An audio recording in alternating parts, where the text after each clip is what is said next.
Tyler, we often hear about food prices rising at the retail level. People feel it at the grocery store. We know inflation is soaring. Can you tell us about how costs are affecting farmers themselves and what are they paying more for?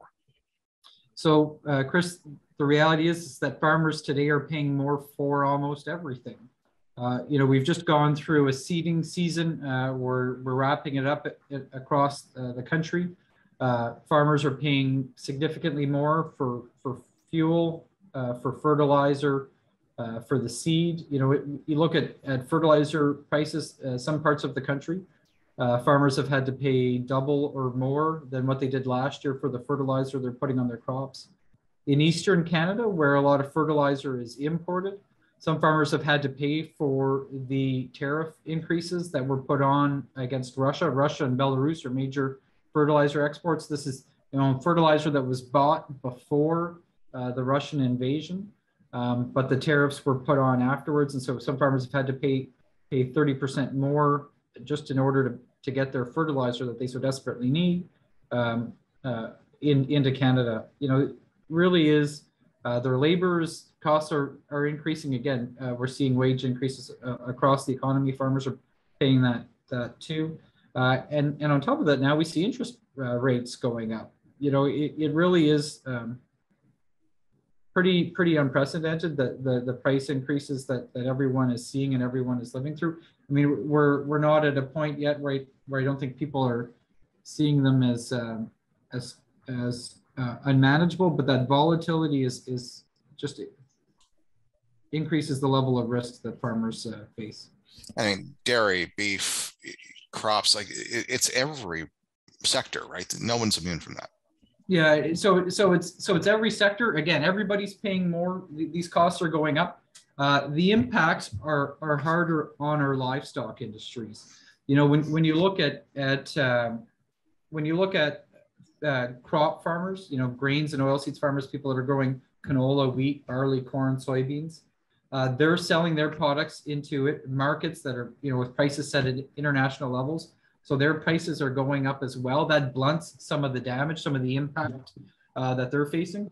But if you're a livestock farmer in Canada, if you're a dairy farmer, a chicken farmer, a beef farmer, a pork farmer, what you're doing is you're having to pay more for your feed. Your costs have all gone up, but your market prices haven't gone up the same way. And so the pressure that livestock farmers in Canada are facing now are significant.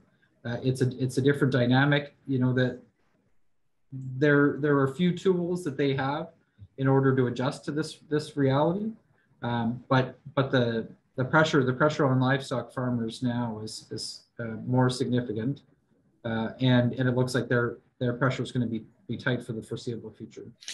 And in some countries, governments are actually intervening and paying farmers to produce more and reduce their costs. Is that something we should be looking at in Canada, and what would that look like here? Yes, so the reaction to governments around the world has been one of urgency. The different tools and approaches that they're using, again, depends on the local situations that exist. The reality is in Canada, governments can't do much to get farmers to produce more. They typically produce already all that they can, but there are things that governments can do. I mean, first and foremost, we need to make sure that our government policies aren't putting the brakes on production. We need to make sure we're striking that right balance. We know that that there's a need to further improve the sustainability of agriculture production. Some of Canada's farmers are some of the most sustainable in the world today, but we always know that there's a possibility to do more. But at the same time, we need to understand that there really is an incredible need to increase our production and our profitability in order to manage the food security crisis in the world, but also then these price increases that they're facing. So governments need to make sure they're not doing any harm. In Canada, governments should be looking at how do we make sure our farm programs can help farmers deal with this volatility. Again, these when you're looking at prices that are so high, the reality is that they're at a risk of falling. And usually what we see is grain prices will fall, but fuel prices or fertilizer prices don't fall as fast. And so farmers are left facing that extra squeeze. So we need to make sure that our government programs are able to respond to the eventual rebalancing or crash potentially that might come. Tough times may lay ahead. It really is relatively unprecedented in the recent history. You mentioned food security, and that's something a lot of Canadians may take for granted. Should Canadians be worried about the supply of food as well as rising costs? I think Canadians are pretty lucky. We live in a country whose food system has proven to be pretty resilient. Lots of people say during COVID that the food system bent but didn't break. It's been under enormous pressure the last couple of years, and we've kept, by and large, food on the shelves across the country.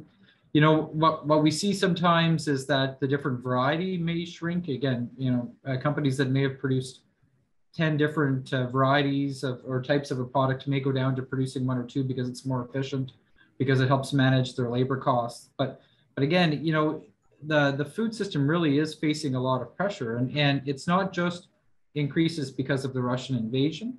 The labor shortage that's impacting the economy has been a long-term problem for food processing that continues to get worse. So farmers and food processors, distributors, and everybody else in the supply chain are looking at ways to try and address these problems.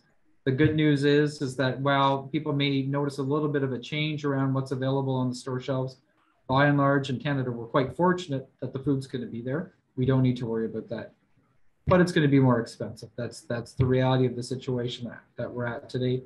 Hopefully we see some of these prices start to slow down, but you look at the big indicators across Canada and around the world, it looks like prices are going to be high for a while.